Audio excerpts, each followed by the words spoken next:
أعوذ بالله من الشيطان الرجيم بسم الله الرحمن الرحيم ألم تروا أن الله سخر لكم ما في السماوات وما في الأرض فأسبغ عليكم نعمه ظاهرة وباطنة ومن الناس من يجادل في الله بغير علم ولا هدى ولا كتاب منير صدق اللہ العظیم۔ اللہ تعالیٰ اپنی نعمتوں کا بیان فرما رہا ہے۔ اللہ فرماتا ہے کیا تم دیکھتے نہیں ہو کہ اللہ نے آسمان و زمین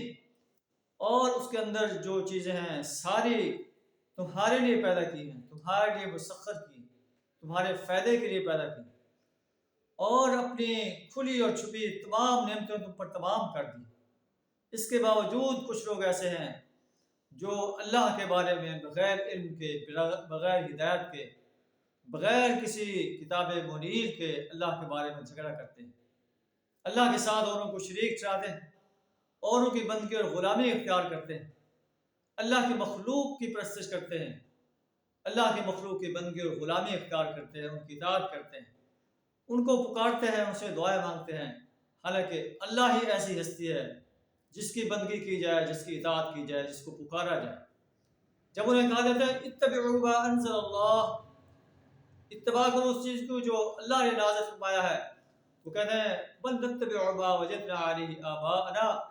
ہم تو اس چیز کی اتباع کریں گے جس پر ہم نے اپنے باپ دادا کو پایا۔ اولم کان الشیطان یدعوہم الی عذاب السعیر، کیا یہ انہی کی پیروی کریں گے خواہ شیطان ان کو بھڑکتی ہوئی آگ کی طرف کیوں نہ بلاتا رہا۔ آبا و اجداد کی اندھی اتباع انسان کو ہلاکت میں ڈال دے گی۔ آئیے آبا و اجداد کی، وڈیروں کی، سرداروں کی، ظالم حکمرانوں کی اتباع کرنے کی بجائے اللہ کے قرآن کی اتباع کریں،